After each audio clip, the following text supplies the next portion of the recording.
దేవుని మహాకృప కనికరం బట్టి మరొకసారి దేవుని సన్నిధిలో వాక్యం ధ్యానం చేద్దాం ప్రియులరా. ద్వితీయోపదేశకాండము 8వ అధ్యాయంలో కొన్ని వచనాలు మనం జ్ఞాపకం చేసుకుందాం. మానవుల జీవితాల గురించి మరి దేవుడు ఇశ్రాయేలుతో ఆయన మాట్లాడుతూ ప్రయాణంలో ఆయన చేసినటువంటి అద్భుతాలన్నీ కూడా జ్ఞాపకం చేసుకుంటూ ఇవన్నీ కూడా ఆయన గుర్తు చేస్తూ ఈ మాటలు తెలియజేస్తున్నాడు ప్రియులరా. 8వ అధ్యాయంలో మీరు బ్రతికి అభివృద్ధి నుండి యెహోవా మీ పితరులతో ప్రమాణం చేసిన దేశమునకు పోయి దాన్ని స్వాధీనపరుచుకున్నట్లు నేడు నేను నీకు ఆజ్ఞాపించు ఆజ్ఞలన్నిటిని అనుసరించి నడుచుకొనవలెను. ఈ భూమిని సమస్తము కలుగజేసింది ఆయనే, మానవుల యొక్క నిర్మాణం చేసింది కూడా ఆయనే ప్రియులరా. ఒక తరం వెళ్ళిపోయింది, ఆదాము తరం వెళ్ళిపోయింది, రెండవ తరము అబ్రహాము తరం వచ్చింది. అబ్రహాము తరం తర్వాత మరి దావీదు తర్వాత యేసుక్రీస్తు వారి తరం వచ్చింది. మధ్యలో అనేక మంది రాజులు ఈ భూమి మీద బ్రతికి చనిపోయారు ప్రియులరా. కొంతమంది దేవుని అనుసరించిన వారు, కొంతమంది అనుసరిస్తూ మరి దేవుని సన్నిధిలో దేవుని విడిచిన వారు, వాళ్ళు ఏ స్థితిలో వాళ్ళు అయిపోయారనే విషయాన్ని, వాళ్ళ జీవితాలు ఎలా ముగిసినాయనే విషయాన్ని చరిత్ర మనకు చెప్తుంది ప్రియులరా. దేవుడు నమ్మతగిన వాడు కాబట్టి మనం బ్రతికి అభివృద్ధి పొందాలంటే దేవుడు నమ్మదగిన విషయం మనం జ్ఞాపకం చేసుకోవాలి. కానీ మనం ఎలా అనుకుంటున్నామంటే మా సామర్థ్యము మా బాహుబలం వల్ల బ్రతుకుతున్నామని చెప్తున్నాం ఇవాళ ప్రియులరా. మా సామర్థ్యము మా బాహుబలం టైటిల్ ద్వితీయోపదేశకాండం 8:17-18లో అయితే మీరు మా సామర్థ్యము మా బాహుబలము ఇంత భాగ్యము మాకు కలుగజేసినని అనుకుందరేమో జాగ్రత్త. ఇవాళ ఒక స్థాయిలో మీరు ఉన్నారంటే, ఒక ఐశ్వర్యం కలిగిన వారికి ఉన్నారంటే, ఆస్తులు కలిగి మీరు గొప్ప స్థితిలో ఉన్నారంటే, దేవుని చిందులో బ్రతుకుతున్నారంటే, భూమి మీద ఆయుష్ కలిగి ఉన్నారంటే, ఇవాళ అన్నీ కూడా మేము అనుభవిస్తున్నారంటే ఇది మా కృషి, మా బలము, మా శక్తి అనే విషయాన్ని మానవులు మాట్లాడుకుంటున్నారు పిల్లరా. కానీ అది కాదని దేవుడు జ్ఞాపం చేసుకుంటున్నాడు. కాగా నీ దేవుడైన యెహోవాను జ్ఞాపం చేసుకునేవాళ్ళను, ఎందుకంటే నిన్ను సృష్టించిన వాడు ఆయనే, నిన్ను ఇంతగా చేసిన వాడు ఆయనే, నీకు సమస్తం అనుగ్రహించిన వాడు ఆయనే. ఆయన చేసిన మేళ్ళని కూడా మరిచిపోయి నా సామర్థ్యము నా బాహుబలంతో బ్రతుకుతున్నాను చెప్పుకున్నా ప్రియులారా. ఏలయనగా తాను నీ పితరులతో ప్రమాణం చేసినట్లు తన నిబంధన నేటి వలన స్థాపింపబడాలని మీరు భాగ్యము సంపాదించుకున్నటకై మీకు సామర్థ్యము కలుగజేసిన వాడు ఆయనే. ఇవాళ నువ్వు భాగ్యం సంపాదించుకున్నావంటే, నువ్వు ఒక గొప్ప స్థాయిలో ఉన్నావంటే, నీ పితరులకి పూర్వకాలంలో పితరులకి ఇచ్చిన వాగ్దానం జ్ఞాపం చేసుకుని ఆయన అది గుర్తుపెట్టుకుని ఆ విషయంలో అబ్రహాముకి ఇచ్చిన మాటను బట్టి, తరములకి ఇచ్చిన మాటను బట్టి, దావీదుకి ఇచ్చిన మాటను బట్టి ఈ తరతరాలన్నీ కూడా ఆయన భూమి మీద ఆశీర్వాదాన్ని పంపుతున్నాడు పిల్లరా. కానీ మనం ఏమనుకున్నామంటే ఇది నా సామర్థ్యము నా బాహుబలం మాట్లాడుకుంటున్నాం. ప్రభునందు ప్రియమైన వారలారా, ఆలోచన చేద్దాం. ద్వితీయోపదేశకాండము 8:2-5లో చెప్తున్నాడు చూడండి. దేవుడు శోధించుడనగా ఆయన మనలను పరీక్షించి ఆయనకు భయపడి ఆయన ఆజ్ఞలు అనుసరించము నడుచుకోవాలని ఈ ఆయన ఉద్దేశ ప్రకారం ఈ మాటలు మాట్లాడుతున్నాడు. మరియు నీవు ఆయన ఆజ్ఞలను గైకొందువోలేదు, నిన్ను శోధించి నువ్వు హృదయములో ఉన్నది తెలుసుకున్నట్లు నిన్ను అణుచు నిమిత్తము ఈ అరణ్యములో 40 సంవత్సరాలని దేవుడని యెహోవా నిన్ను నడిపించిన మార్గములో అంతటిని ఒక్కసారి జ్ఞాపం చేసుకో. 40 సంవత్సరాలు మన పితరులు ప్రయాణం చేశారంటే వాళ్ళ కాళ్ళు చెప్పులు అరగలేదు, బట్టలు కూడా మాయలేదు, చిరగలేదు. వయసు పెరుగుతున్న వయసును బట్టే చూడండి, మనిషి పొజిషన్ పర్సనాలిటీని బట్టే బట్టలు మారిపోయినాయి. అలాగే చేతికి చూడండి కాళ్ళకి వేసుకున్న జోడు కూడా అలా మారిపోయినాయి ప్రియులారా. మహోన్నతుడైన దేవుడు జ్ఞాపం చేసుకుంటున్నాడు. అద్భుతాలు చేసే దేవుడు అనే విషయం మనం మర్చిపోవడానికి వెళ్ళలేదు. అయ్యా ద్వితీయోపదేశకాండం 32-30 చెప్తున్నాడు చూడండి. ఇదిగో నేను దేవుడను, నేను తప్ప వేరొక దేవుడు నీకు లేడు. మృతినందించేవాడు నేనే, బ్రతికించేవాడు నేనే, స్వస్థపరచువాడు నేనే, గాయపరచువాడు నేనే, నీ చేతుల్లో నుంచి విడిపించగలవాడు భూమి మీద ఏ దేవుడైనా ఉన్నాడు విషయాన్ని జ్ఞాపం చేస్తున్నాడు పిల్లారా. ఏదైనా నేనే చేయగలను, ఏదైనా నేనే చేశాను. మనిషి లోకంలో బ్రతుకుట అనేది ఒక దేవుని ప్రణాళిక. అయితే మనుషులు ఏమనుకుంటారు, మాకు సామర్థ్యము, మా శక్తి, మా తెలివితేటలు, మా ఆస్తి, మా ఐశ్వర్యము, మా ధనము, మా ఆహారము, మా సంపద అనే విషయాన్ని మానవుడు ఆలోచన చేస్తున్నాడు. ప్రియులారా, జ్ఞాపం చేసుకుందాం. ద్వితీయోపదేశకాండం చూడండి 8:36 చెప్తున్నాడు చూడండి. మనుషుల ఆహారం వలనే కాక యెహోవా సెలవిచ్చిన ప్రతి మాట వలన చూడండి బ్రతుకుదురు. ఎవరంటే నరులు బ్రతుకుతారు విషయాన్ని జ్ఞాపం చేస్తున్నాడు. అంతేకాదు, నీకు తెలియజేయటకు ఆయన నేను అణచి నీకు ఆకలి కలుగజేసి నీవే కానీ నీ పితరులే కానీ ఎన్నడూ ఎరగని చూడండి మన్నాను ఆకాశం నుంచి కురిపించి నేను పోషించలేదా? ఈ 40 సంవత్సరాలు కూడా బ్రతికించలేదా? దేవునికి సాధ్యము కాని సృష్టిలో ఒక్కడే లేదనే విషయాన్ని విపులంగా మాట్లాడుతున్న ప్రియులరా, ఈ సంవత్సరంలో మన పరిస్థితి ఎట్లా ఉంది? ఈ కాలంలో మనం ఎలా బ్రతుకుతున్నాం? గత కాలంలో ఎలా ఉన్నారు? మానవ జీవిత ప్రమాణం ఎలాగుంది? ప్రస్తుత కాలం ఎలాగుంది? ఆయన రాకడ బహు సమీపంగా ఉంది. కాలం ఎరిగి మనం జీవించాలి. సృష్టి ఆయన మహిమపరుస్తుంది, సృష్టి సాగిలపడుతుంది, ఆయన మాటగా ప్రతి ఒక్కటి కూడా లోబడుతుంది. కానీ మానవుడు మాత్రం ఏమన్నాడండి? మా బాహుబలం, మా శక్తి, మా జ్ఞానం అంటున్నాడు ప్రియులరా. అందుకే ద్వితీయోపదేశకాండము 8:3 చెప్తున్నాడు చూడండి. ఒకడు తన కుమారుని ఎట్లు శిక్షించును అట్లే నీ దేవుడని యెహోవా నిన్ను శిక్షించుడని నీవు తెలుసుకుని ఆయనకు భయపడి ఆయన ఆజ్ఞలను గైకొనవలెను. తండ్రి కుమారుని ఎలా దండిస్తాడు? కుమారుని ఎలాగ మందలించి ఆయన వైపు తిప్పుకుంటాడు. ఒకవేళ పొరపాటు బెత్తముతో కూడా తన వైపు ఆయన తిప్పుకుని ఆ బిడ్డను ప్రేమించి మళ్ళీ ఆలించి సాయం చేస్తాడు. ప్రియులారా, నీ దేవుడైన యెహోవా కూడా అటువంటి వాడని జ్ఞాపం చేసుకోవాలి. ఆయన మహోన్నతుడు, ఆయన పరమదేవుడు, పరాక్రమవంతుడి విషయాన్ని జ్ఞాపం చేసుకోవాలి. ఈ దినాన్ని కుమారుడి ద్వారా మనతో మాట్లాడుతున్నాడు. కుమారుడు మన మధ్యకు వచ్చాడు. ఆయన 33 సంవత్సర కాలం జీవించాడు. ఆయన ఉద్దేశాలు, సంకల్పాలను తెలియజేసి ఆయన తండ్రి ఉద్దేశ ప్రకారంగా ఆయన చనిపోయి చూడండి వధించబడి, సిలువ వేయబడి, వధించబడి, చనిపోయి మరి సమాధి చేయబడి 3 దినముల భూమిలో ఉండి ఆయన లేచి ఆయన మాట ప్రకారంగా ఎలాగైతే అన్నాడు అదే మాట లేచి ఆయన అందరికీ కనిపించి వెళ్ళిపడి. ప్రియులారా, ఇవి సాక్ష్యాలు ప్రపంచంలో అనేక జ్ఞాపం చేసుకుందాం.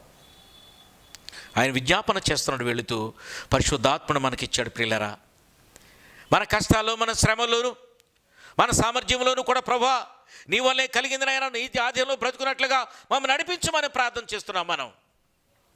కానీ నువ్వని నాయి నేనే అని నువ్వు అనుకుంటున్నావా? జాగ్రత్త ప్రియులారా. ఆహారం అనుగ్రహించేవాడ నేనే, గాయపరిచేవాడ నేనే, స్వస్థపరిచేవాడ నేనే, దీవించేవాడ నేనే, రక్షించేవాడ నేనే, బలపరిచేవాడ నేను విషయాన్ని జ్ఞాపం చేస్తున్నాడు. ఇక్కడ ద్వితీయోపదేశకాండం 32 చెప్తున్నాడు ఈ మాటలు. ఒక ఉపమానాన్ని జ్ఞాపం చేసుకుందాం. ద్వితీయోపదేశకాండము 32:11 చెప్తున్నాడు చూడండి. పక్షిరాజు గూడు రేపి తన పిల్లల పైన అల్లాడుచూ రెక్కలు చాపుకొని వాటిని పట్టుకుని తన రెక్కల మీద వాటిని మోయినట్లు యెహోవా వాని నడిపించెను. ఇక్కడ పక్షిరాజు యొక్క జీవితాన్ని జ్ఞాపం చేసుకుంటున్నాడు. ఇక్కడ పక్షిరాజు అంటే గ్రద్ద. దాని ఆయుష్కాలము చెప్పాలంటే చాలా ఎక్కువ. అది బాగా మరి ముసలి వయసు వచ్చినప్పటికీ, పెద్ద వయసు వచ్చినప్పటికీ దాని వెంట్రుకలన్నీ కూడా ఊడిపోయిన తర్వాత చూడండి, కొన్ని మిగిలిన తర్వాత ఆ వెంట్రుకలన్నీ కూడా దాని తోటి చిన్న పక్షులన్నీ కూడా, ఆ గ్రద్దలన్నీ కూడా కొండ పేడు సందులు ఇలా అక్కడ ఎగరలేనప్పుడు ఏం చేస్తాయంటే ఆ మోడులన్నీ కూడా పీకి పారేస్తాయి అంట. ఆ సమయంలోనే అది బ్రతుకున్నప్పుడు బ్రతకడానికి ఆహారం కూడా ఇవే పట్టుకెళ్ళి పెడతాయట. అవి తింటూ ఉండగా ఈ అన్ని మోడ్లు కూడా ఒకటొకటి పీకేస్తాయంట, రక్తాల కారుతూ ఉంటాయి. అయినా సరే అది ఎగరలేదు, అలాగ ఉండిపోద్ది. కాబట్టి కొంతకాలం అయిన తర్వాత మళ్ళీ క్రొత్త వెంట్రుకలు, క్రొత్త జీవితం, క్రొత్త సంవత్సరం అనే ఆయుష్కాలం పొడిగించుకుని అది బ్రతుకుతుంది. పిల్లరా, ఇది పక్షిరాజు యొక్క జీవితాన్ని జ్ఞాపం చేస్తున్నాడు. అదే పక్షిరాజు తన పిల్లలు పెంచాలంటే అది కొండపేట సందులోకి వెళ్ళి ఎత్తైన శిఖరం మీదకి వెళ్ళి చూడండి, శిఖరం మీద కానీ లేదా ఎత్తైన అడవులు, బాగా ఎత్తైన చెట్లలో గూడు పెడుతుందట. ఆ గూడు పెట్టినప్పుడు పిల్లలు చేస్తుంది. ఆ పిల్లల్ని చేసి పెంచేటప్పుడు అవి కూడా పెద్దవి ఆహారం తినే సమయానికి ఏం చేద్దంట, వీటికి ఆహారం తీసుకుని వచ్చి పెట్టి ఆ గూడులో ఉన్న ఒక్కొక్క పుల్లని అవి ఆహారం తినుకున్న సమయంలో క్రమంలోనే దానికి తెలియకుండా ఒక్కొక్క పుల్లని లాగి కింద పడేస్తాయంట. ప్రియులారా, చివరగా కొద్దిగా 1-2 పుల్లలు అది మిగిస్తుంది. ఆ పుల్ల మీద బ్యాలెన్స్గా ఉన్నప్పుడు చూడండి అవి కింద పడిపోతూ ఉంటాయి. పడిపోతున్న వాటిని చూడండి క్రిందకెళ్ళి పడిపోకుండా తన రెక్కల మీదకి వెళ్ళి కింద పడే పరిస్థితికి వచ్చి అలాగ ఎగురుకుంటూ వెళ్ళి వాటిని తన రెక్కల మీద భుజం మీద వేసుకుని ఆకాశమునకు పై తీసుకెళ్ళి ఆ రెండు రెక్కలతో వాడు పని అలా అన్నప్పుడు అవి పైకి ఎగురుతాయి. ఆటోమేటిక్గా అవి రెక్కలు జాడించి అవి ఎగురుతాయి ప్రియులారా. అది ట్రైనింగ్. అయితే మానవుడుగా ఈ లోకంలో మనం కష్టపడి బ్రతకాలి. దేవుడు ఆజ్ఞ, నువ్వు ఫలించి అభివృద్ధి పొందాలంటే భూమిని సేద్యం చేయాలి. నీ చెమట భూమి మీద పడాలి. భూమి మీద చెమట బిందులు పడినప్పుడు నీవు భూమి నీకు సేద్యం అవుతుంది. దాని ఆహారం నువ్వు తింటావు విషయాన్ని జ్ఞాపం చేసుకుంటున్నాడు. మానవ జీవితం యొక్క మనుగడ మా ఇష్టం, మా సంపద, మా బాహుబలము, మా సామర్థ్యం మీరు అనుకున్నారా? జాగ్రత్త ప్రియులారా. జ్ఞాపం చేసుకుందాం. ద్వితీయోపదేశకాండ 30:15-16 చెప్తున్నాడు. చూడండి, చూడుము, నేడు జీవమును మేలును కీడును మరణమును నీ ముందు ఉంచి ఉన్నాను. నువ్వెలా అనుకుంటున్నావో ఇవాళ అనుభవిస్తున్నావంటే అది దేవుని కృపని విషయాన్ని మర్చిపోయి నా సామర్థ్యం, నా శక్తి అనుకుంటున్నావు. జాగ్రత్త, అవి ఏమాత్రమో కాదని విషయాన్ని జ్ఞాపం చేస్తున్నాడు. భక్తుడైన ఇర్మియా మాట్లాడుతున్నాడు ప్రియులరా. 9:12-13 చెప్తున్నాడు. ఆయన తన బలము చేత భూమిని సృష్టించెను, తన జ్ఞానము చేత ప్రపంచమును స్థాపించెను. ప్రియులారా, జ్ఞాపం చేస్తున్నాడు. చూడండి, తన ప్రజ్ఞ చేత ఆకాశమును విశాలపరిచెను. ఆయన ఆజ్ఞగా జలరాశులు ఆకాశం నుండి పుట్టును, భూమి అంతా భాగముల నుండి చూడండి ఆయన ఆవిరి ఎక్కజేయును. వర్షము కలుగునట్లుగా ఆయన మెరుపులు పుట్టించును. తన ధనాగారముల నుంచి గాలిని మన మీదకి పంపిస్తున్నాడు. ప్రియులారా, ఒకసారి ఆయన జ్ఞాపం చేసుకుని గాలిని భూమి మీద రాకుండా ఆయన అలా గుప్పిలు పట్టుకుంటే ఎక్కడున్న వాళ్ళు అక్కడే మనం చనిపోతాం. ప్రియులారా, చివరికి మనం పీల్చే గాలి కూడా ఆయన చేతిలో ఉందని విషయాన్ని జ్ఞాపం చేసుకోవాల్సిందే. స్వచ్ఛమైన గాలి మనం పీల్చలేకపోతే భూమి మీద మనం బ్రతకలేం. ప్రియులారా, మానవుడు బ్రతకడానికి ఆహారం ఎంతో, గాలి అంతే, నీరు కూడా అంతే విషయాన్ని మనం జ్ఞాపం చేసుకోవాలి. ఇవన్నీ కూడా దేవుని వల్ల కలిగిన విషయాన్ని మనం జ్ఞాపం చేసుకోవాలి. కానీ మానవుడు ఏమనుకున్నాడు?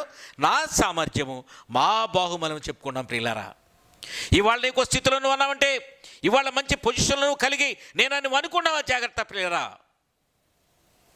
దేవుని ఆజ్ఞలను కట్టలు అనుసరించి నడవాలని ఆయన ఆజ్ఞాపిస్తున్నాడు. ప్రియులారా, మనం ఈ లోకంలో ఎలా బ్రతుకుతున్నాం? జీవమైందే, మరణమైందే, మేలైందే, కీడైందే, ఇవన్నీ కూడా మన ముందు ఉంచున్నాడు. ఆయన జ్ఞాపం చేసుకోవాలి మనం. కాబట్టి ఆయన్ని మహింపరుస్తున్నామా? ఆయనకి స్తోత్రములు చెల్లించే బిడ్డలుగా మనం ఉన్నామా? యెషయా గ్రంథం 40:11 చెప్తున్నాడు. చూడండి, గొర్రెల కాపరివలే ఆయన తన మందని మేపును, తన బాహుతో గొర్రెపిల్లను గుర్చి రొమ్మున ఆనించుకుని మోస్తాడట. ఆయన నిన్ను నన్ను మోసేవాడు ఆయనే. నీ భారం ఆయన విధేస్తే ఆయన మోసే దేవుడమ్మా.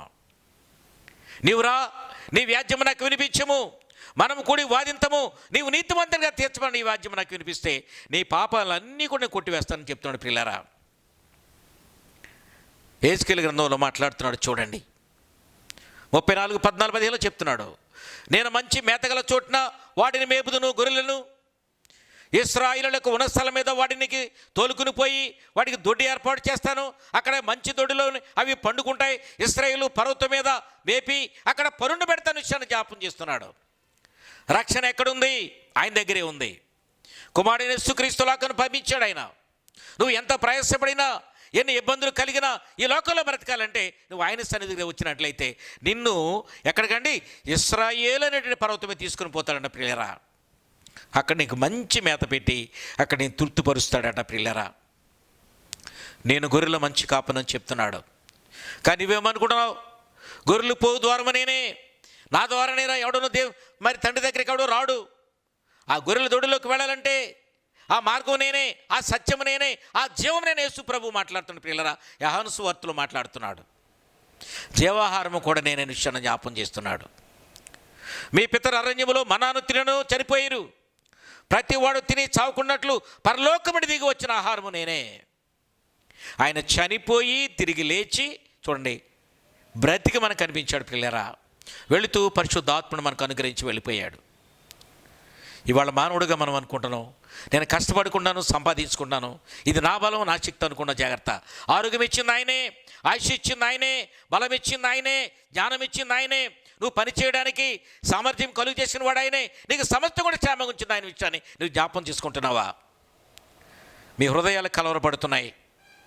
ఎలాంటి కలవరం ఉందో? రేపు ఏం సంపాదించాలి, నా బలంతో నా శక్తితో ఎంత కొనాలి, ఏం తేవాలి, ఏం తీసుకోవాలి, ఏం అనుభవించాలో ఆలోచన చేస్తున్నావా? జాగ్రత్త. మానవ జీవితము కలరు విషయాన్ని మనం జ్ఞాపం చేసుకోవాలి. ప్రతి కలవరం నుంచి కానీ విడుదల కలిగించే దేవుడు ఉన్నాడు. మీ హృదయములను కలవరపడనీయుడి ప్రియులరా, నా యందు విశ్వాసం ఉంచుడని చెప్తున్నాడు ఆయన ఇక్కడ. యేసు నేనే మార్గమును సత్యమును జీవమునై ఉన్నాను, నా ద్వారానే తప్ప తండ్రి వద్దకు ఎవడుకుని రాడని చెప్తున్నాడు ప్రియులరా. కాబట్టి ఎఫెసీయులకు రాసిన పత్రిక జ్ఞాపం చేసుకుందాం చూడండి.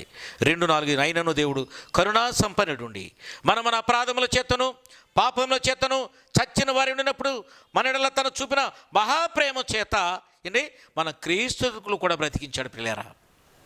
ఎటువంటి పాపినైనా ఆయన విమోచన కలిగిస్తున్నాడు. మనం పాపులు, మన పితరులు పాపం చేశారు, అతిక్రమించారు, ఆజ్ఞ అతిక్రమించారు.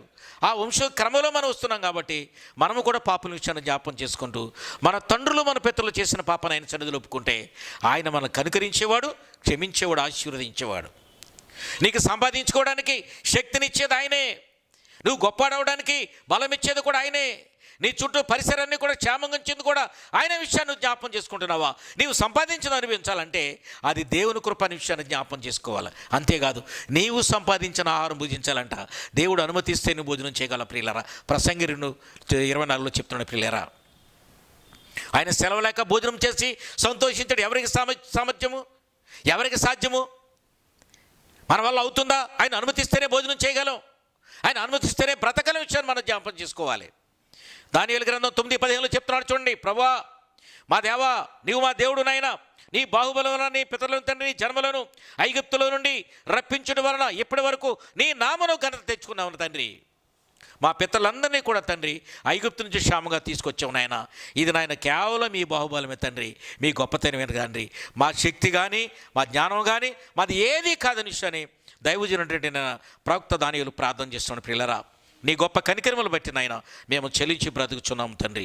మా స్వనీతిని బట్టి కానీ నా యొక్క మాక నీతిని బట్టి కార్యములు బట్టి కానీ నేను ప్రార్థించలేదు. నా కేవలం తండ్రి మీ దయ, మీ కనికరము చొప్పున బ్రతుకుని ప్రార్థన చేస్తున్న ప్రియులరా. ఇవాళ బ్రతుకున్నామంటే దేవుని కృప అనే విషయాన్ని జ్ఞాపం చేసుకోవాలి. మానవుని యొక్క జీవితము శాశ్వతం కాదు. మన బాహుబలం పనికిరాదు, మన శక్తి పనికిరాదు. బాహుబలము దేవునిదే. దేవుడి మాటలు దీవించునుగాక. ఆమెన్.